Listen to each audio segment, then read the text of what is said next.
Dernière séance de mobilité de la semaine, on va travailler sur vos petites articulations, sur les poignets et sur les chevilles. C'est des choses qu'on a tendance à peu faire.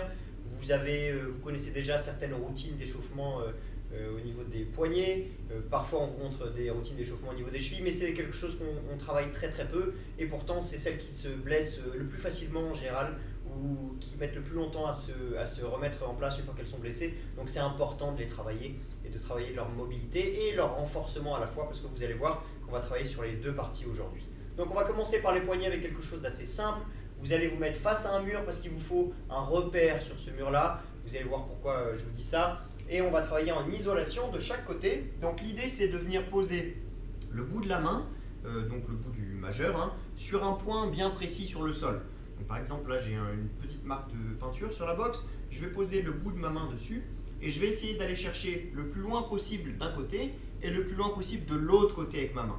Donc je vais pousser mon poignet le plus loin possible d'un côté, le plus loin possible de l'autre côté, en essayant de garder ma main en contact avec ce point-là. Je ne m'appuie pas fort dessus, okay, je ne me repose pas sur ma main et je ne vais pas au point d'emmener tout le corps avec moi. Ce que j'aimerais, ce soit vraiment que l'extrémité de la main ne bouge pas et que le poignet, lui, se concentre sur le mouvement. Okay, donc loin vers l'extérieur, loin vers l'intérieur et on ne relâche pas non plus ses mains.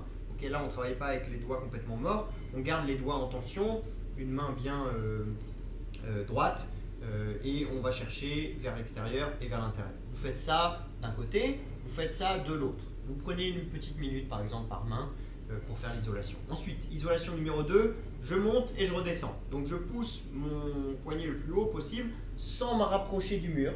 L'idée c'est que ça ne change rien au reste du corps ou quasiment rien. Donc je ne me déplace pas dans l'espace. Je reste avec mon point fixe sur le mur et ensuite je pousse vers le bas. Pareil, je ne vais pas plus loin que ce que me permet l'articulation de mon poignet. Donc aller, retour, montée et descente. Un côté, puis l'autre. Et ensuite vous créez un cercle, vous reliez. Comme la séance de mobilité d'hier où on a travaillé sur votre colonne et on a relié les cercles, et bien cette fois vous allez relier avec votre poignet. Donc je commence vers le haut, je pars vers l'extérieur, vers le bas et vers l'intérieur. Okay, je crée une rotation, je fais ça dans un sens et évidemment je fais ça dans l'autre. Faites une minute par direction, par sens. Okay, pareil, encore une fois, c'est important de le faire longtemps, suffisamment longtemps pour que le corps le mémorise et qu'ensuite vous soyez capable de le faire plus loin du mur. Pourquoi plus loin du mur? Parce que l'idée c'est que vous puissiez travailler dans l'espace en vous repérant dans l'espace et en isolant une articulation sans que vous ayez besoin de quoi que ce soit d'extérieur pour le faire. Par exemple, si je me mets dans le vide là, et ben mon doigt, le bout de mon majeur reste quasiment au même endroit tout le temps, mais pourtant je travaille quand même sur mon poignet. Alors ça, l'intérêt il est multiple. Numéro 1, c'est déjà changer un petit peu la façon dont vous vous échauffez, dont vous travaillez sur vos poignets, plutôt que de faire toujours des rotations comme ça ou du travail au sol, etc. Ça, c'est un travail en soi. Et ça fait travailler sur d'autres choses aussi. Il y a d'autres connexions qui se créent, de travailler dans l'espace comme ça, dans ce qu'on appelle en chaîne cinétique fermée. Donc l'extrémité ne bouge pas et c'est l'articulation qui bouge. Ça développe plein de choses et ça permet de voir différemment un petit peu le travail avec ces articulations et l'utilisation de ces articulations surtout. Donc ça c'est pour les poignets. Okay, à gauche, à droite, en haut, en bas, rotation, une direction puis l'autre, évidemment tout ça des deux côtés. Donc prenez le temps à chaque fois, une minute par côté. Deuxième partie, le travail sur les chevilles. Alors cette routine-là, vous la connaissez déjà pour la plupart d'entre vous. Ça va vous rappeler en tout cas quelque chose et pour ceux qui ne la connaissent pas, l'idée c'est de travailler à la fois sur la mobilité de cheville et sur son renforcement dans des amplitudes un petit peu extrêmes. Pourquoi un petit peu extrême? Tout simplement parce que quand vous vous blessez en général, c'est rarement quand on est bien une cheville alignée, c'est souvent quand la cheville part vers l'extérieur ou part vers l'intérieur ou bascule vers l'avant.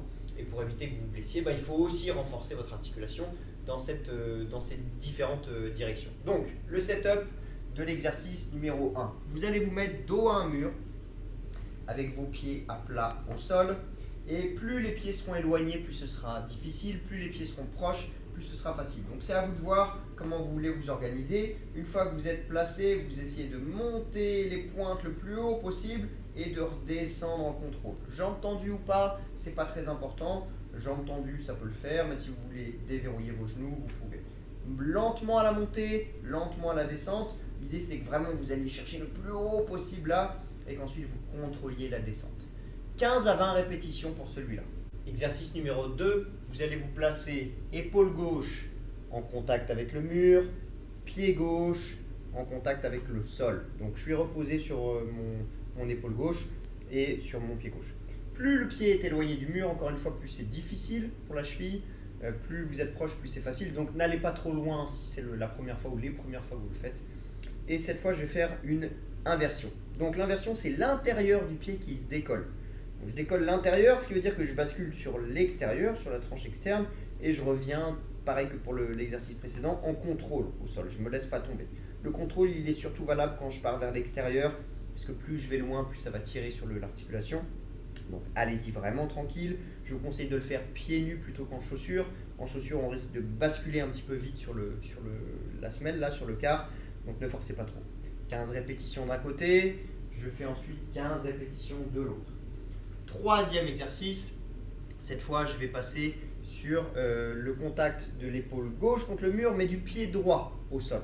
Donc c'est le pied et l'épaule opposés. Okay, le plus simple, c'est une fois que vous avez terminé votre deuxième exercice où vous êtes épaule et pied du même côté, pour ne pas retravailler le même pied à nouveau, cette fois vous avez juste à changer de pied. Okay, donc épaule droite et pied gauche au sol. Je vous le montre juste avec l'autre côté pour que je sois face à vous et que je ne vous tourne pas le dos. Donc pour moi, ce sera épaule gauche et pied droit au sol. Et cette fois, je vais faire une éversion. Donc l'éversion, c'est l'extérieur qui se décolle et je bascule sur la tranche interne. Alors je vais éloigner un tout petit peu plus mon pied parce que ça bouge moins dans ce sens-là. Vous inquiétez pas, c'est normal si ça bouge pas vraiment. Je bascule vers l'intérieur et je décolle l'extérieur. Dans ce sens-là, ça bouge toujours moins. Si ça bouge très peu, voire pas du tout chez vous, vous essayez tout simplement de le faire au maximum. Et pareil, 15 répétitions d'un côté et 15 répétitions de l'autre.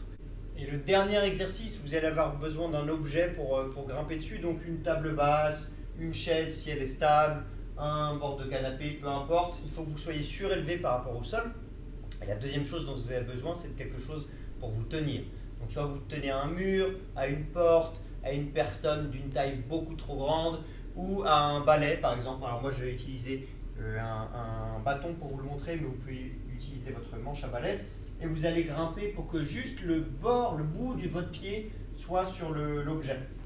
Donc pas tout le pied, je cale bien mon bâton, je pose juste le bout des pieds sur le bord de l'objet et je vais commencer très bas, monter le plus haut possible, redescendre. Okay, vous pouvez le faire très lentement, on monte, on redescend.